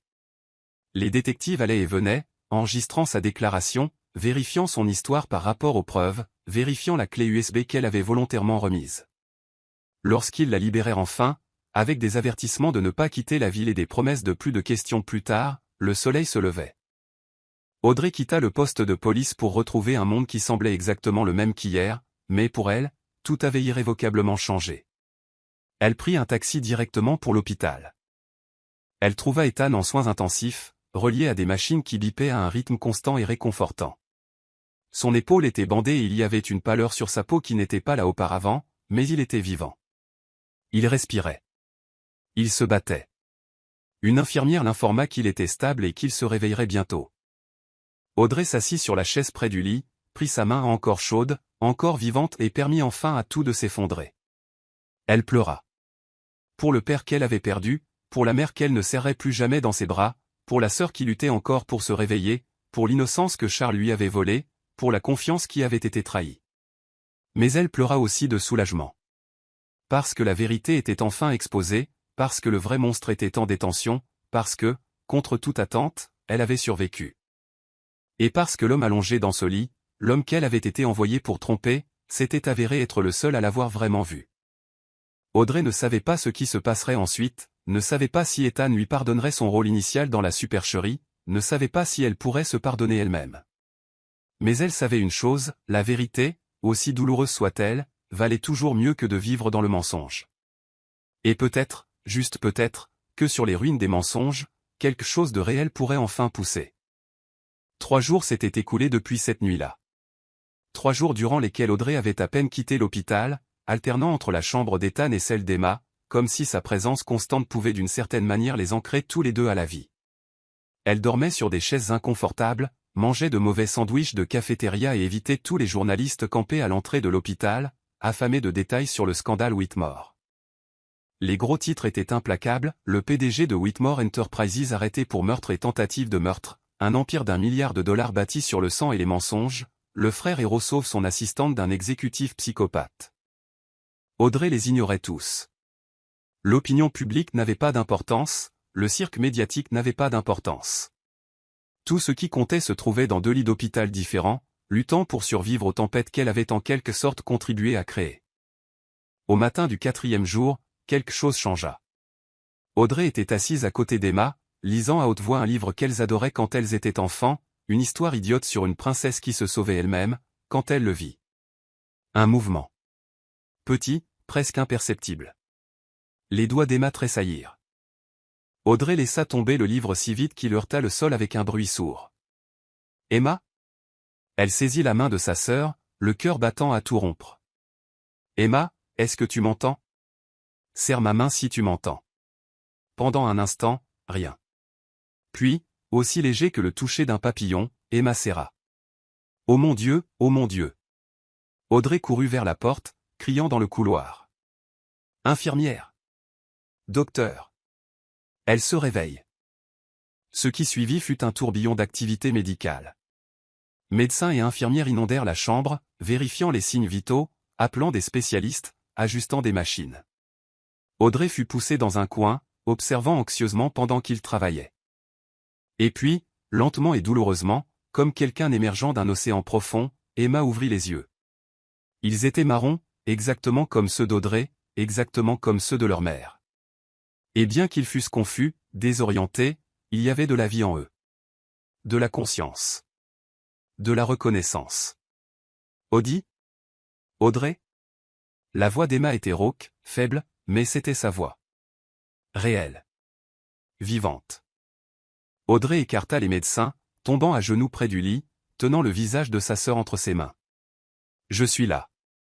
Je suis là, Emma. Tu es de retour. Tu es enfin de retour. Les larmes coulaient librement maintenant. Des larmes de soulagement, de joie, de gratitude pour un miracle auquel elle avait presque cessé de croire. Emma essaya de parler à nouveau, mais sa gorge était trop sèche. Une infirmière lui offrit doucement de petits morceaux de glace, qu'Emma suça lentement, ses yeux ne quittant jamais le visage d'Audrey. Maman. Papa. Réussit-elle finalement à murmurer. Et le cœur d'Audrey se brisa à nouveau. Je sais. Je sais, ma chérie. Elle caressa les cheveux blonds emmêlés d'Emma. Nous avons beaucoup de choses à nous dire. Mais pas maintenant. Maintenant, tu as juste besoin de te reposer et de reprendre des forces. Est-ce que tu vas bien ? Audrey laissa échapper un rire larmoyant. Je vais bien maintenant. Maintenant que tu es de retour avec moi. Plus tard dans l'après-midi, après qu'Emma se fut rendormie à un sommeil naturel cette fois, pas le vide terrifiant du coma, Audrey s'autorisa enfin à aller dans la chambre d'Ethan. Il était réveillé, assis dans son lit, l'épaule bandée, mais ses yeux bleus clairs et alertes. Il regardait par la fenêtre, observant la ville en contrebas, et ne remarqua pas Audrey debout dans l'encadrement jusqu'à ce qu'elle frappe légèrement contre le cadre. Ethan se tourna, et quand leurs yeux se rencontrèrent, quelque chose passa entre eux. Quelque chose de complexe, soulagement, douleur, pardon, espoir, le tout mélangé en un seul moment chargé d'électricité. « Tu vas bien ?» dit Audrey, pas une question, mais une déclaration de gratitude. « Grâce aux ambulanciers. »« Et à toi. » Ethan fit un geste vers la chaise à côté du lit. « Tu vas rester planté là dans l'encadrement où tu entres ?» Audrey entra avec hésitation, s'asseyant sur le bord de la chaise, comme prête à fuir à tout moment. « Je ne sais pas par où commencer. »« Pourquoi pas par le début ?» suggéra Ethan, la voix douce malgré tout. « Qui est vraiment Audrey Bennett ?» Alors elle lui raconta. Tout. L'incendie. La mort de ses parents. Emma dans le coma. L'arrivée de Charles avec sa proposition. L'enregistrement manipulé.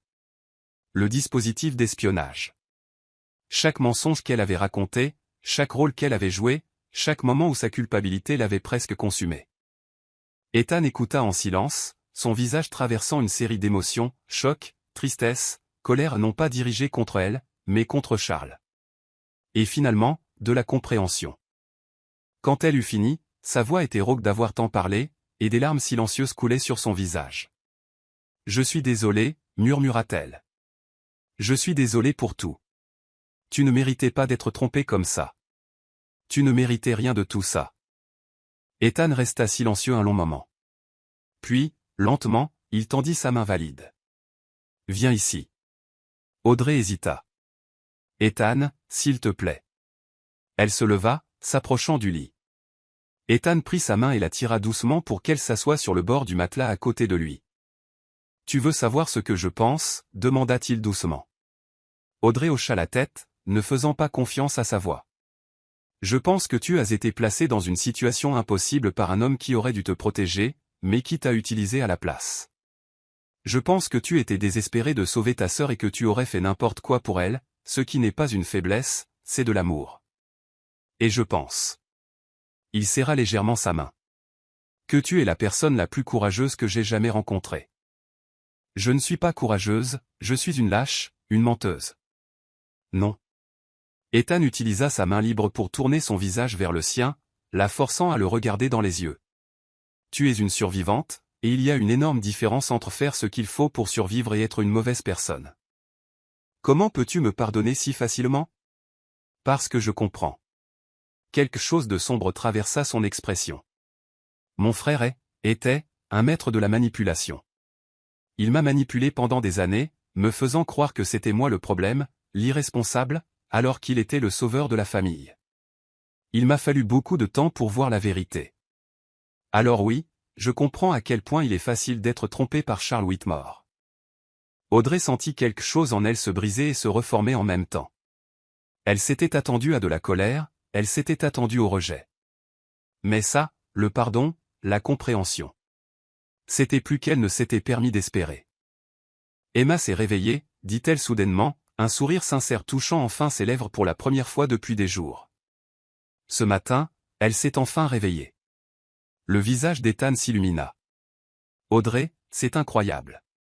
Tu dois être soulagée, effrayée, reconnaissante, tout en même temps. » Elle laissa échapper un rire larmoyant.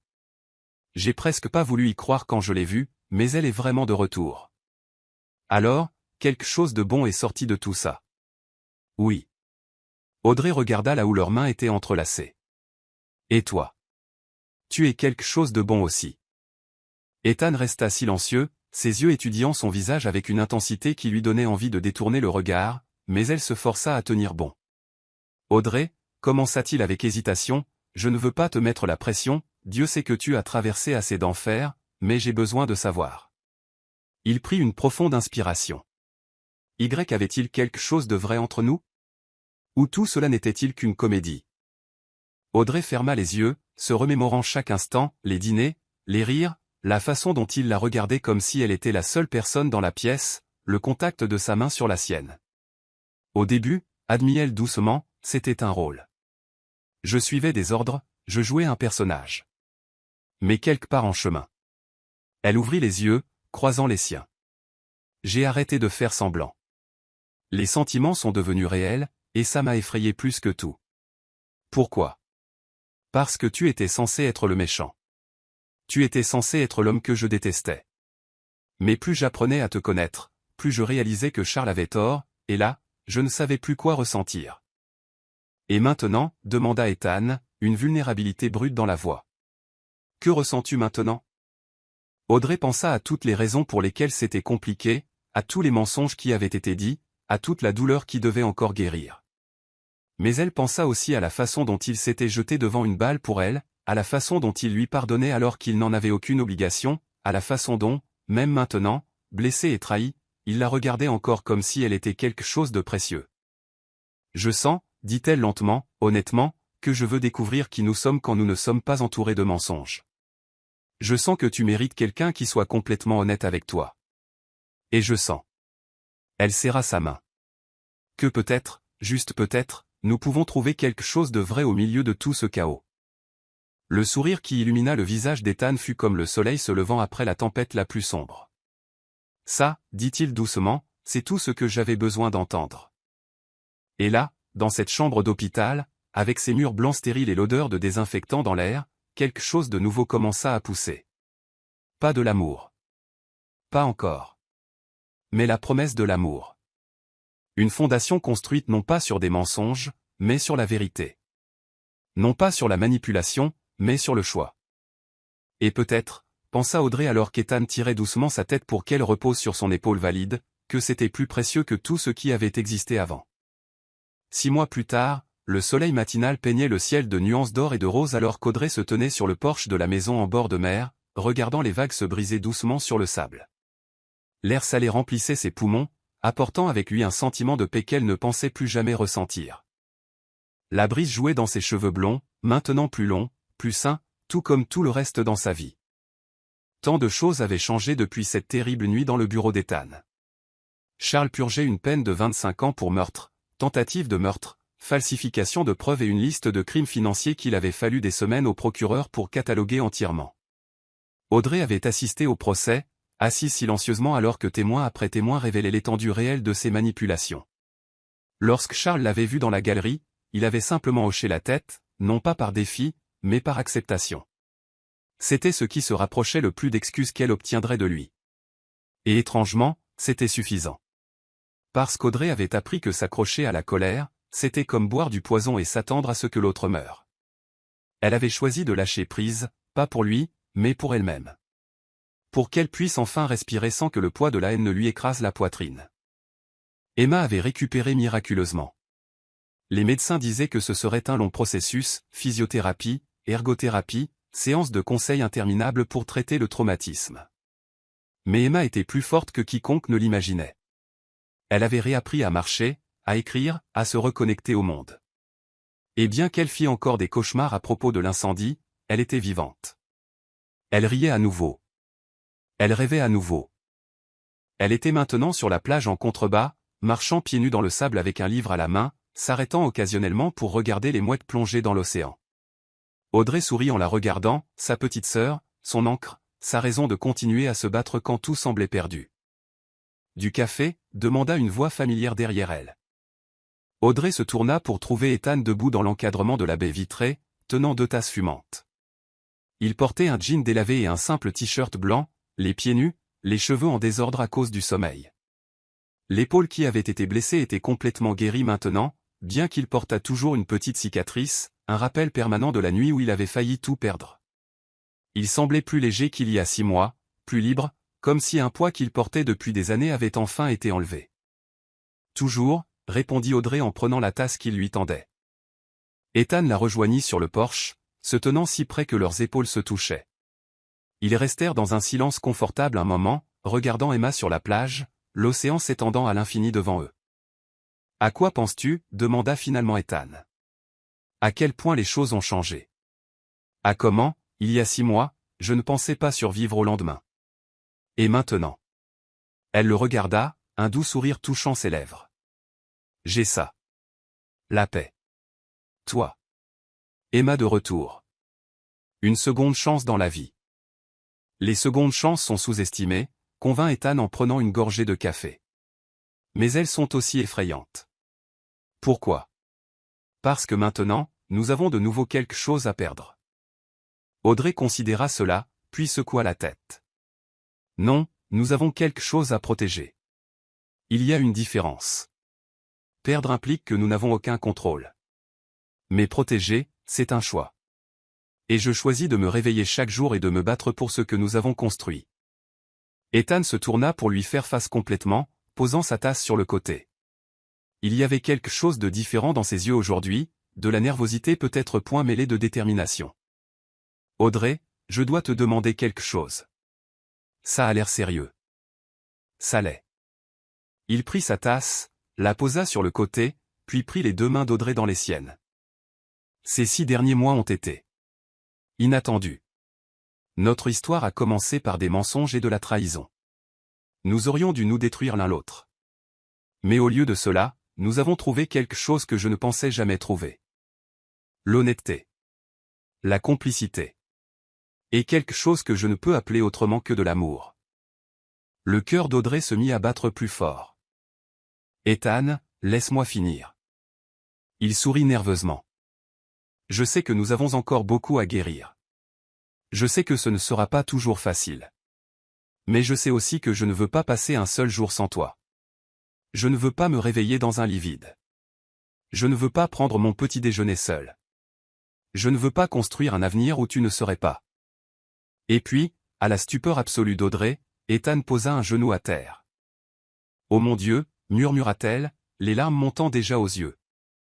Ethan sortit de sa poche un petit écrin de velours bleu, qu'il ouvrit pour révéler une bague simple mais d'une élégance rare. Un anneau en or blanc orné d'un diamant unique qui captait la lumière du soleil et la reflétait en 1000 couleurs. Audrey Bennett, dit-il, la voix tremblant légèrement. Tu es la personne la plus courageuse, la plus forte et la plus extraordinaire que j'ai jamais rencontrée. Tu m'as vu au plus bas et tu as choisi de rester. Tu m'as pardonné alors que je ne savais même pas que j'avais besoin de pardon. Tu m'as donné envie d'être meilleur. Et je veux passer le reste de ma vie à te prouver que tu as fait le bon choix. Il prit une profonde inspiration. Veux-tu m'épouser? Le temps sembla se suspendre. Audrey regarda l'homme agenouillé devant elle. L'homme qu'elle avait été envoyée pour détruire, mais qui l'avait sauvé. L'homme qui s'était jeté devant une balle pour elle. L'homme qui lui avait appris que le pardon n'était pas une faiblesse, mais la plus grande des forces. Oui, murmura-t-elle, peine capable de parler à travers ses larmes de joie. Oui, oui, 1000 fois oui. Le sourire qui illumina le visage d'Ethan était pur bonheur. Il glissa la bague à son doigt. Elle lui allait parfaitement, comme si elle avait été faite sur mesure pour elle. Il se releva et la serra fort contre lui. Je t'aime, chuchota Théil dans ses cheveux. Je t'aime tellement que ça en fait mal parfois. Je t'aime aussi, répondit Audrey en enfouissant son visage dans son torse, respirant son odeur de café, de sel marin et de foyer. Je t'aime malgré tout. Non, pas malgré. Mais grâce à tout. Parce que c'est tout cela qui nous a menés ici. Ils restèrent ainsi un long moment, enlacés, tandis que le monde continuait de tourner autour d'eux, jusqu'à ce qu'ils entendent un cri venant de la plage. Ils sont fiancés. Hurla Emma en sautant dans le sable, agitant les bras frénétiquement. Apparemment, elle avait tout vu. Audrey et Ethan éclatèrent de rire, une joie pure et sans filtre, et lui firent signe en retour. Emma courut vers le porche, montant les marches en bois 2 à 2, et se jeta dans leurs bras à tous les deux. Je le savais. Je savais que vous finiriez ensemble. Cria-t-elle, serrée entre eux. Vous êtes parfaits l'un pour l'autre. Nous ne sommes pas parfaits, corrigea doucement Audrey en embrassant le sommet du crâne de sa sœur. Mais nous sommes vrais, et c'est encore mieux. Emma se recula, les yeux brillants de larmes de bonheur. Maman et papa t'auraient adoré, dit-elle à Ethan. Ils auraient aimé savoir que quelqu'un veille sur elle. Ethan déglutit difficilement, visiblement ému. Je fais de mon mieux, et je continuerai à le faire, chaque jour. Emma sourit, puis regarda Audrey. Alors, c'est pour quand le mariage?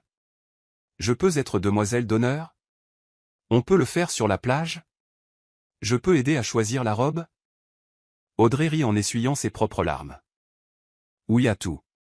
On planifiera ça ensemble. En famille. Le mot resta suspendu dans l'air. Famille. Pas celle qu'ils avaient perdue, mais celle qu'ils avaient choisi de bâtir sur les ruines. Plus tard cette nuit-là, après qu'Emma fut allée se coucher et que la maison fut devenue silencieuse, à l'exception du bruit lointain des vagues, Audrey et Ethan étaient allongés ensemble, enlacés d'une manière qui semblait déjà naturelle. « Tu as peur ?» demanda doucement Audrey, traçant paresseusement des motifs sur son torse. « Du mariage ? Non. De l'avenir, alors ?» Ethan réfléchit un instant. « Un peu, mais pas dans le mauvais sens du terme. C'est plus comme une sorte de révérence, comme quand tu es au sommet d'une montagne, que tu regardes en bas et que tu réalises tout le chemin parcouru et tout ce qu'il reste à gravir. C'est effrayant, mais aussi exaltant. J'aime cette métaphore. J'ai mes moments de génie. » Il embrassa son front. « Et toi ? Tu as peur ? » Non. Et Audrey réalisa que c'était vrai. Pour la première fois depuis l'incendie, depuis que sa vie avait volé en éclats, elle n'avait pas peur. Parce que pour la première fois, j'ai l'impression d'être aux commandes de ma propre histoire. Je ne suis plus la victime. Je ne suis plus l'espionne. Je suis juste Audrey, et je te choisis. Chaque jour, je te choisis. Alors nous nous choisissons mutuellement. Ethan resserra son étreinte. Et ça, Audrey Bennett, ou devrais-je dire future Audrey Whitmore, c'est la meilleure forme d'amour. Audrey sourit dans l'obscurité. Audrey Whitmore. J'aime comme ça sonne. Moi aussi. Il marqua une pause. Tu sais, on dit que la meilleure vengeance, c'est de bien vivre. Et regarde-nous. Nous avons survécu à l'enfer. Nous avons presque tout perdu. Mais nous avons construit quelque chose de magnifique à partir des décombres. La vengeance par le bonheur, murmura Audrey, somnolente. Ça me va. Ils tombèrent dans le silence, écoutant la respiration de l'autre, leur cœur battant à l'unisson. Et alors qu'Audrey s'endormait dans les bras de l'homme qu'elle aimait, sa sœur dormant en sécurité dans la chambre voisine, dans une maison bâtie non pas sur des mensonges mais sur la vérité, elle eut une dernière pensée. On lui avait dit que son ennemi serait l'homme qu'elle aimerait le plus. Ils avaient raison. Mais pas de la manière dont ils le pensaient. Car parfois, le plus grand amour ne vient pas des contes de fées parfaits. Il vient du choix de rester quand il serait plus facile de partir. Il vient du pardon quand il serait plus simple de haïr. Il vient de la construction de quelque chose de nouveau quand tout ce que vous connaissiez a été détruit. Et peut-être, juste peut-être, que ces histoires-là, les imparfaites, les compliquées, celles bâties avec du sang, des larmes et des secondes chances sont les plus vraies de toutes. Parfois, la vie nous place face à des choix impossibles. Elle nous enlève tout ce que nous aimons et nous laisse à genoux, nous demandant si cela vaut la peine de se relever. Audrey Bennett aurait pu se perdre dans les ténèbres de la douleur, de la haine et d'une vengeance qui aurait consumé son âme. Mais elle a fait un autre choix. Elle a choisi la vérité, même quand elle faisait mal. Elle a choisi le pardon, même quand il semblait impossible. Elle a choisi l'amour, même lorsqu'il naissait des cendres de la trahison.